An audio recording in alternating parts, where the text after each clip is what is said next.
Alright, today we're going to go and start off by making a puree. A puree is just basically a blended vegetable. So think of it as really smooth baby food.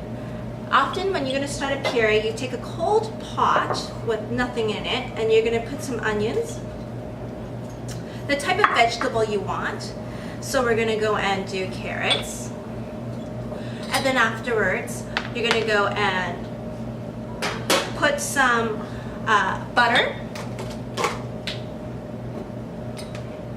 Right, butter's going to make it creamy. A little bit of water just so that it starts to steam it. A layer of it. And salt. Salt so that it breaks down the vegetables.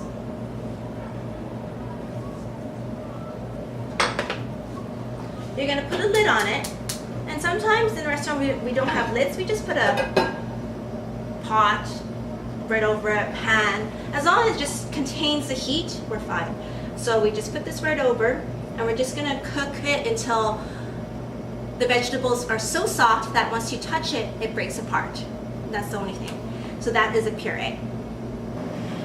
So we're going to pickle vegetables. Pickled vegetables are very nice because it becomes very crunchy in taste, gives it a little bit of sweet and sour, which takes away from anything heavy that you would eat. So today we're going to pickle some ikma, which is, we have little sticks of ikma ready to go. And this could be pickling anything you want, from carrots, pickled celery, pickled radish, anything that will kind of require a little bit of this nice liquid. So the liquid is made with any type of vinegar. So I'm specifically going to add in white wine vinegar because the ikma is white. I don't want to go and taint that color.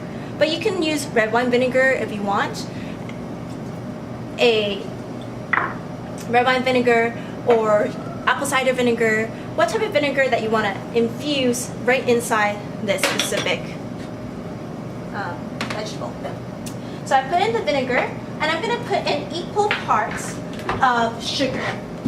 So had around a couple teaspoons of it, or tablespoons. I'm going to add the same amount in here of sugar. Now I would like to dilute it because it is quite strong. So I'm going to add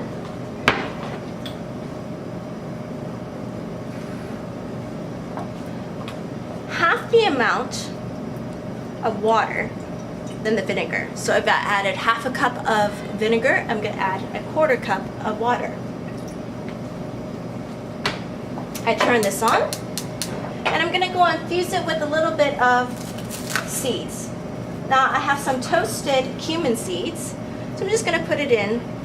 But you can actually, a typical pickling liquid has white coriander, bay leaves, mustard seeds, and you can just put it right in, and peppercorn. But all I want to do is I'm just going to go and heat this up until the sugar dissolves. Usually, if you want the cooking to be for carrots and such, you want to blanch the carrots beforehand and then add the pickling liquid in there. Once you add the pickling liquid, because it is a sweet and sour, it will end up lasting for a couple of minutes. So once this is done, I'm going to turn off the heat and let it cool down. Or I can just cool it down by putting it straight into some ice and let it cool down if I want it to be quicker. I can give it a little taste.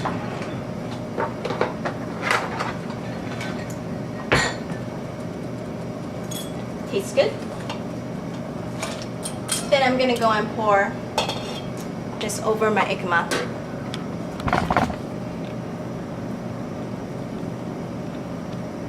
As simple as that, you have your pickled vegetables. Like I said, if the vegetables can't be really eaten raw or it's too tough, you can actually just leave it in here by blanching it first. Blanching. To blanch a vegetable means to go and pre-cook a vegetable from its raw state, and you can partially cook it. The good thing about blanching is that once you put it in hot boiling water into a shocking ice water, it shocks it to have a very bright color. The other thing is that you can pre-cook your vegetables so that the next day it's very easy to just quickly saute. Just because you blanch, majority of the time you need to go and saute the vegetables too. So we're going to blanch the okra. We have a pot of boiling water. We're going to add some salt. I like it when it kind of bubbles. I'm going to put the okra in there, so it's a green vegetable. And it'll start to go and cook. As it cooks, it starts to get a nice green color. How long do you blanch? Usually you blanch until when you put your hand over the vegetable and squeeze it, it gives a slight give. If it doesn't have a slight give, that means it's not ready yet. Now the okra is pretty fast, so now that it's really bright and green and it's partially cooked, I'm going to shock it in ice water. Your ice water is mainly ice and a little bit of water. You want to submerge it until it stops the cooking process. So leave it in here until it's nice and cold. I'll do the same thing with the carrots. So when you're blanching, you just want to blanch the vegetables separately, one at a time, because they're at different sizes.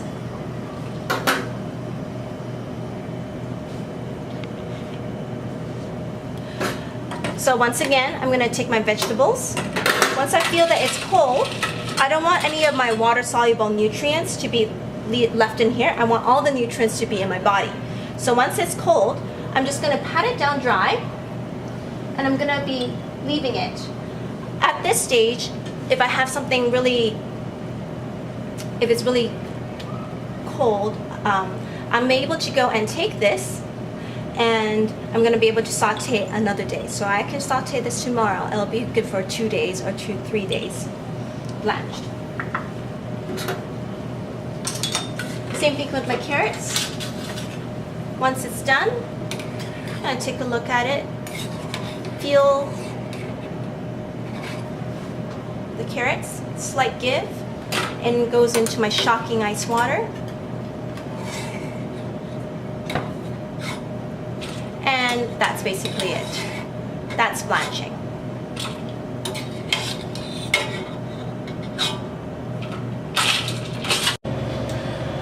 So now that our puree is ready to go, you can tell because I take the vegetables, I'm able to go and touch it, and it disintegrates when I touch it. It's going to go and disintegrate, or it just breaks apart. I'm going to put this right in.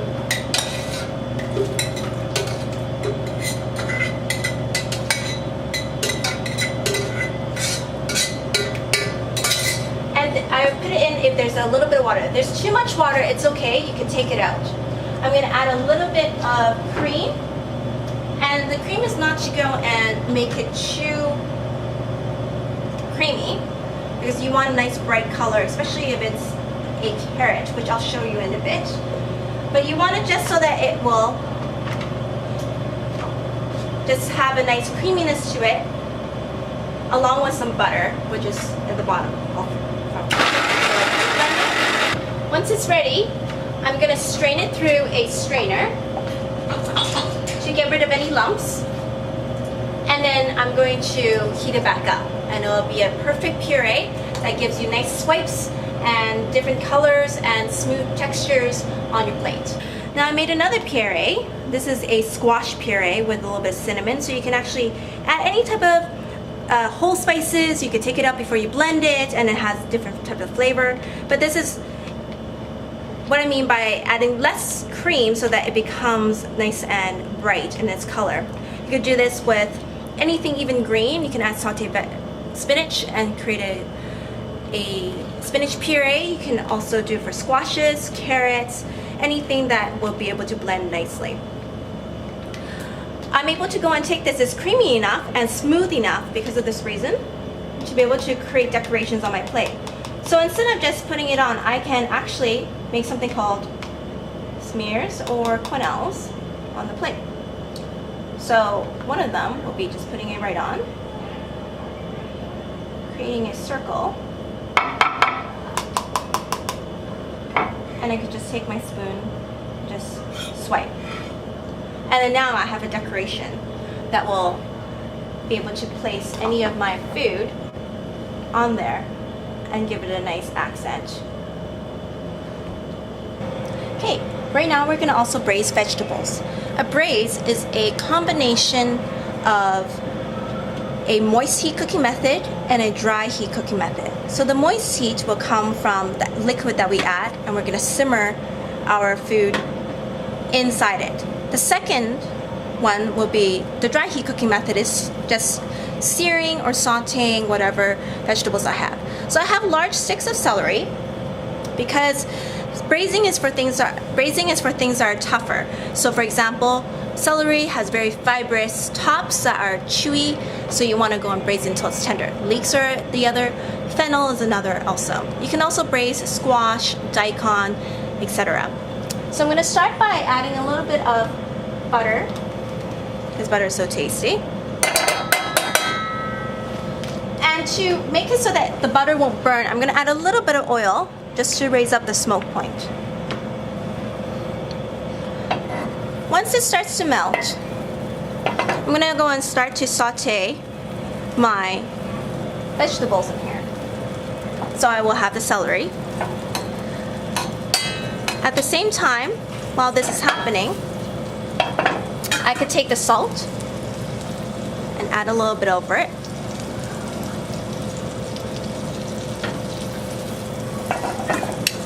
If this is a piece of meat, such as braising pork or brisket, you want to brown all sides of your beef or your meat. That way it will create a nice caramelized look. But because we're doing vegetables, we don't want to go and brown it too much. We want the nice green color to come out. Once we have that, we're going to now pour in the liquid. The liquid right now, I'm going to go and add some fennel seeds and also some white wine and a little bit of vinegar too, just to give it some sourness. I'm going to add some water because I don't want to go and get this mixture to be too concentrated. And I cover this 3/4 of the way, like so. Put a lid on it, turn it down to a simmer, and once it's ready, it will become tender and soft, and that will be a braise. Saute. To saute is really simple, means that it is a vegetables that have been cooked in a frying pan with a little bit of oil. The direct translation just means to jump. So when you're stir frying or cooking vegetables or even meat on a frying pan, it should kind of sizzle and make noise and even move a little bit. So we're gonna go and saute back our spinach for now and kale, okay? And for leafy veg, it doesn't take a long time for it to go and saute. So it's just, we want to keep its texture and its color. We're going to put a little bit of olive oil over it. And for taste, I'm just going to put a little bit of seeds inside. You can also add garlic. You can add any type of spices you want. At this point in time, I'm going to add my vegetables. As long as it's heated up, it should, like I said, sizzle. Add the salt. Generally, the general thing that you should do for vegetables is to make sure salt and not pepper, because vegetables are very delicate, so adding too much pepper will just ruin the taste. And then give it a toss. If I actually want to give a little bit of help, a trick that we use is just adding a little bit of water to give it a steam action. Once the vegetables have been slightly wilted, it is ready to be placed onto the pan.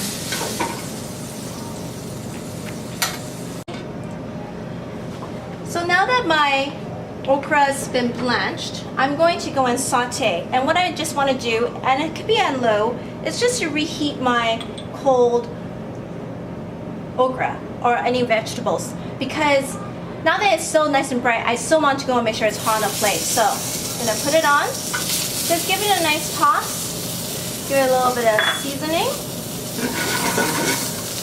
And even add a little bit of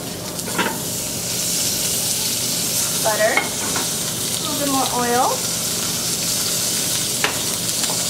And toss it around until it's hot. Once it's hot, I can now take it off the plate. I'm gonna make a glaze now. Glaze is just using equal parts of butter and some type of sugar. It could be brown sugar,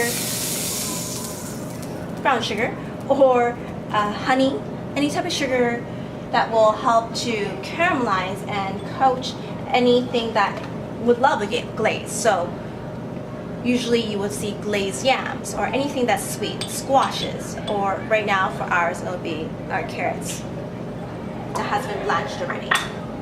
So in here, we're going to go and take the butter. And we're going to add it in.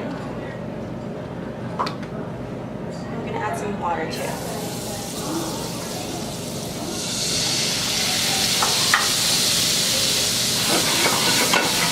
I'm going to let it foam up. So the water just helps to buffer that you don't overcook your sugar.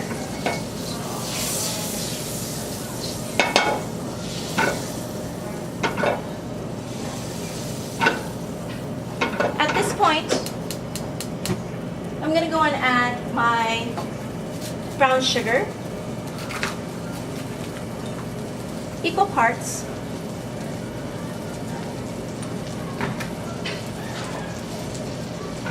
To make a glaze. Once I have my glaze going, I'm going to go and add my carrots. Typically, I usually add maple syrup or honey, but if brown sugar is all I have today, that's fine. We can still use that. But it just creates more of a brown color. Notice that if you want to know how to flip a pan, it's pretty easy. All you need to do is bring the food all the way to edge. As long as this is a hot item, your pan is hot, you can actually flick your wrist and be able to pop it back down. So once again, you put it to the edge, you can flick it and it'll be able to catch it. So you can do this with lots of different things. Start off small and then you'll get to a point where you can flip quite a lot of things inside a pan. So this is a glaze.